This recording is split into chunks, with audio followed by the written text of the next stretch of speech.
दोस्तों, आज हम डिस्कस करेंगे एक इम्पॉर्टेंट आर्टिकल। ये आर्टिकल पब्लिश हुई है legalstands.com में। चलिए आज हम जानते हैं इंडिया में स्टार्टअप बिजनेस करने से क्या क्या tax benefits, income tax benefits आप लोगों को मिल सकते हैं। जैसे कि आप जानते हैं इंडिया में स्टार्टअप अभी बहुत तेजी से चल रहा है एंड गवर्नमेंट भी चाहती है ये स्टार्टअप बिजनेस बहुत अच्छे से चले, इसीलिए वेरियस टैक्स बेनिफिट्स हम लोगों के लिए लेके आती है इन बजट। चलिए आज हम डिस्कस करते हैं वो टैक्स बेनिफिट्स। सबसे पहले स्टार्टअप क्या है ये हमें जानना पड़ेगा। स्टार्टअप है एक new business venture that is typically in early stage of operational and growth. Okay, अब हम डिस्कस करते हैं as per income tax act eligible startup क्या है। एलिजिबल स्टार्टअप है, फर्स्ट इसमें कुछ कंडीशंस दिए गए हैं, बेसिकली 3 कंडीशंस है। फर्स्ट कंडीशन है बिजनेस मस्ट बी इनकॉर्पोरेट होना चाहिए 1 अप्रैल 2016 लेके 31/3/2023 के बीच में। जो कि आप आर्टिकल में देख रहे हैं, यहाँ पे डेट 31/3/2022 दिया गया है। बेसिकली फाइनेंस एक्ट 2022 में इसे अमेंड करके 23 कर दिया गया है, इसीलिए मैंने 23 का डेट बताया आपको। Second condition, total turnover of business does not exceed 100 crore in the previous year relevant to assessment year in which deduction under income tax act is claimed. Third condition, such business must hold certificate of eligible business from the government. चलिए अब हम जानते हैं eligible business क्या होता है। Eligible business वो business है एंगेज्ड है किसी भी इनोवेशन में, कोई भी डेवलपमेंट में या प्रोडक्ट इंप्रूवमेंट में, या scalable business model with A high potential of employment generation and wealth creation.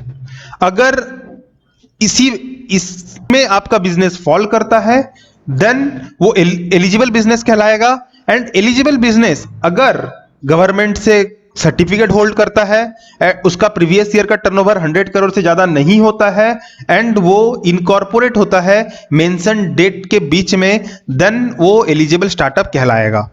चलिए अब हम जानते हैं क्या क्या टैक्स बेनिफिट्स अलाउ किए गए हैं। फर्स्ट टैक्स डिडक्शन है, डिडक्शन अंडर सेक्शन 80 IAC। इसमें बोला गया है कोई भी कंपनी और LLP engaged in A business carried out by an eligible startup engaged in innovation, development or improvement of product or process or services or a scalable business model with a high potential of employment generation or wealth creation। मतलब कोई भी company और LLB को पहले eligible business होना पड़ेगा and eligible startup के और भी जो 2 कंडीशंस थे, इनकॉर्पोरेशन किस पीरियड के बीच में होना चाहिए एंड टर्नओवर कितना होना चाहिए, वो भी उसे फुलफिल करना पड़ेगा। अब जानते हैं अमाउंट ऑफ डिडक्शन क्या रहेगा। अमाउंट ऑफ डिडक्शन आपका 100% of profit derived bye startup for any 3 consecutive investment years out of 10 years beginning from the year in which startup is incorporated। Means अगर कोई कंपनी स्टार्ट हुआ है 16-17 previous year में, तो उसका 10 साल का पीरियड हो रहा है प्रीवियस ईयर 25-26 तक। देन सोचिए कि company start claiming deduction from previous year 2021, then it can claim deduction from previous year 2021 to 22-23 and deduction under section 80 IAC claim करने के लिए एक और जरूरी कंडीशन यह है कि बिजनेस आपका फॉर्म नहीं होना चाहिए बाय स्प्लिट अप और रिकंस्ट्रक्शन ऑफ एग्जिस्टिंग बिजनेस से। दूसरा कंडीशन यह है plant and machinery should be new, लेकिन इसमें एक एक्सेप्शन है, 20% plant of machinery can be second hand हो सकता है। अगर कोई आप second hand plant and machinery import करते हैं बाहर से, इंडिया के बाहर से इंपोर्ट करते हैं, that should be treated as new one. मैं इस आर्टिकल का पीडीएफ लिंक आपके साथ मेरे वीडियो के डिस्क्रिप्शन बॉक्स में शेयर कर दूंगा, आप उसे वहां से डाउनलोड कर सकते हैं। Now come to second deduction, that is second exemption basically, that is under section 54EE। 54EE का deduction exemption is exactly same as section 54EC of Income Tax Act। 54EE में बोला गया है अगर कोई long term capital gain arise होता है from transfer of any capital asset, कोई भी कैपिटल एसेट से अगर आपको long term capital gain arise हुआ है, अगर आप उस पैसे से या उसी लॉन्ग टर्म कैपिटल गेन से startup mutual funds units purchase करते हैं जो कि नोटिफाइड बाय गवर्नमेंट होनी चाहिए within 6 months from the date of transfer, then आप डिडक्शन एग्जेम्पशन का बेनिफिट ले सकते हैं। But such exemption can not exceed ₹50 lakhs। Third 54EE का डिडक्शन के साथ साथ आप 54EC एंड सेक्शन 54 का भी डिडक्शन क्लेम कर सकते हैं subject to that sections condition. Section 52(7)(b ये सेक्शन है share premium received by closely held company. Closely held company वो कंपनीज होती है बेसिकली, मोटा मोटा अगर आप समझें, जो कंपनी लिस्टेड नहीं है, मार्केट में लिस्टेड नहीं है, उसे क्लोजली हेल्ड कंपनी बोल सकते हैं। अगर कोई क्लोजली हेल्ड कंपनी में अगर कोई भी रेसिडेंट शेयर परचेस करता है एंड सच परचेस या such consideration exceeds the face value of such share, then उस केस में इनकम फ्रॉम अदर सोर्सेस लगेगा in the hands of company. कितना amount pay? Aggregate consideration receipt of such shares less हो जाएगा fair market value of such share. Government ने new startups को भी इस सेक्शन से एग्जेम्पशन दिया है वाया नोटिफिकेशन डेटेड 19/2/2019, लेकिन इसके लिए स्टार्टअप्स को कुछ कंडीशंस फुलफिल करने पड़ेंगे। स्टार्टअप्स के paid up share capital plus security premium after issue और proposed issue of share up to 25 crore तक ही होने चाहिए। अगर कोई भी स्टार्टअप फेल करता है कंप्लाई विथ कंडीशन, देन उसे सेक्शन 270 सब सेक्शन 9 का पेनल्टी लगेगा which is 200%।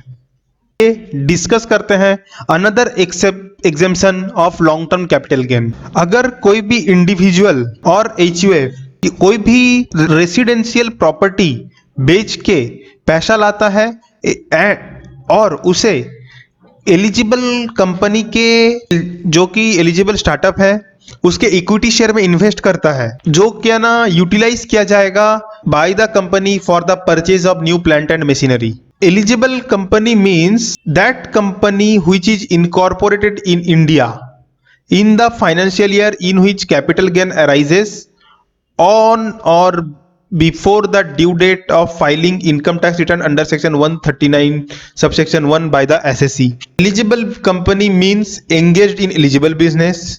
Eligible company in which SSE जो ये डिडक्शन लेंगे, जो रेसिडेंशियल प्रॉपर्टी बेच के अपना पैसा लेके आए हैं, उनका इस कंपनी में मोर देन 25% शेयर कैपिटल और more than 25% voting right after subscription in share by the SSC ये होना चाहिए। और जो एलिजिबल कंपनी है मस्ट बी एलिजिबल स्टार्टअप के लिए क्वालिफाई होनी चाहिए। और इसमें कंडीशन ये है purchase of new asset within 1 year from the date of subscription of equity share by the SSC होनी चाहिए। 1 साल के अंदर कंपनी को एसेट खरीदना पड़ेगा।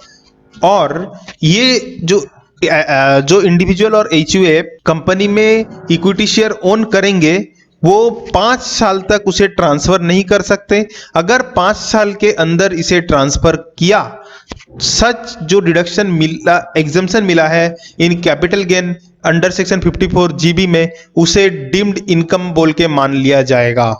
Another benefit of for startup is under section 79 carry forward and set off of losses in case of closely held company। अगर कोई closely held company being an eligible startup है, उसे अपने losses कैरी फॉरवर्ड और set of के लिए mention out of 2 condition कोई भी एक कंडीशन फुलफिल करना पड़ेगा। फर्स्ट कंडीशन इज दैट अगर कोई क्लोजली हेल्ड स्टार्टअप कंपनी जिसका शेयर होल्डिंग चेंज हुआ है changed in the previous year, that shall be carry forward and set off against the income of the previous year on the last day of the previous year and on the last day of the previous year in which loss was incurred, the shares of the company carrying not less than 51% of the voting power were beneficially held by same persons।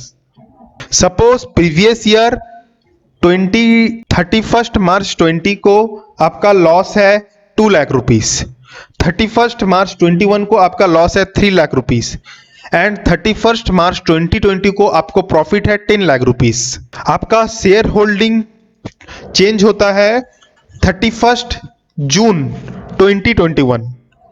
Then आपका जो previous year 31 मार्च 20 को 2 lakh rupees का loss था, वो carry forward होगा till previous year 31 मार्च 2022। बस condition एक ही है, 51% और more of the voting power is beneficially held by the same persons at that time जब लॉस इनकर्ड हुआ था।